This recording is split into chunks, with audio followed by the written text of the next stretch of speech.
বিশ্বনাথৰ কাৱৈমাৰী নৈত অঘটন। কালি নৈত মাছ ধৰিবলৈ যোৱা এজন বৃদ্ধ সন্ধানহীন হৈ পৰিছিল। কালি সন্ধ্যা কাৱৈমাৰী নৈৰ পাৰত স্থানীয় লোকে চাইকেল এখন থৈ দিয়া প্ৰত্যক্ষ কৰিছিল। তাৰ পিছতে স্থানীয় ৰাইজে জানিব পাৰিছিল যে উক্ত নৈত মাছ ধৰিবলৈ চাইকেল লৈ আহিছিল বিশ্বনাথৰ বলুডুঙা গাঁৱৰ মুবাৰক আলী। কিন্তু মুবাৰক আলীক কোনেও দেখা পোৱা নাছিল। সেয়েহে স্থানীয় লোকে প্ৰথম নৈৰ আশে পাশে মুবাৰক আলীৰ সন্ধান বিচাৰিছিল যদিও কোনো সন্ধান লাভ কৰিবলৈ সক্ষম হোৱা নাছিল।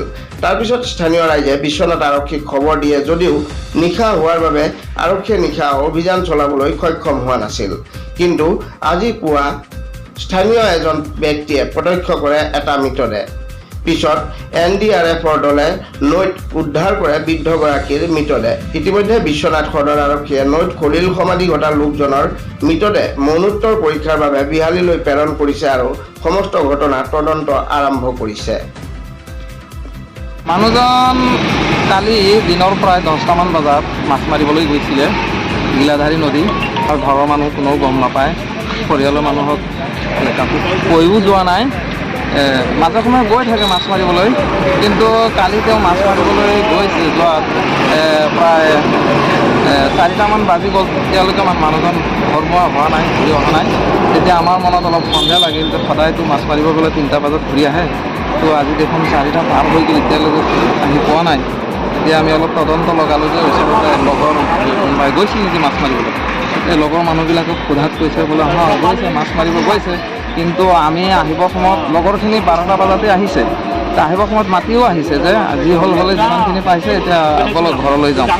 তেওঁ কৈছে যে নহয়, মই আৰু অলপ জাল মাৰিম, মই 3টা বজাৰ পিছতহে মই ঘৰত যাম। সেই বুলি কৈ পেলাই লগৰখিনি আহি গ'ল, তেওঁ থাকি গ'ল। জাগাটো কি আছিলে? জাগাটো সেইটো কাৱৈমাৰী নদী বুলি কয়, বলুডুঙা গাঁও, থানা বিশ্বনাথ চাৰিআলি, নগাঁও থাকে।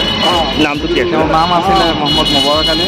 বয়সটো প্ৰায় 70মান হ'ব, 70 বছৰমান প্ৰায় হ'ব। আমি ৰাতি 11টালৈকে তাত আমাৰ গাঁৱৰ মানুহবিলাকে গৈ বিচাৰিছে, পোৱা নাই। মানে জাল মাৰিও বিচাৰিছে, পোৱা নাই।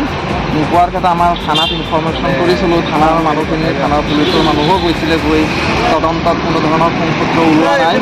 তাৰপিছত ৰাতিপুৱা আমাৰ গাঁৱৰ মানুহখিনি গৈ বিচাৰতে তেওঁৰ সংসূত্ৰ পোৱা গৈছে। এতিয়া বৰ্তমান তেওঁলোকৰ থানাৰ জৰিয়তে আৰু তেওঁলোকৰ NDRF বাহিনীৰ সহযোগত ডেড বডিটো থানালৈ আনি আছে বুলি আমি গম পাওঁ। তেওঁ ছাতি চিলানি কৰিহে, ছাতি যে বনাই মেকানিক কৰে যে, সেইটো কৰিহে তেওঁৰ পৰিয়ালটোক পোহপাল দি আছিল।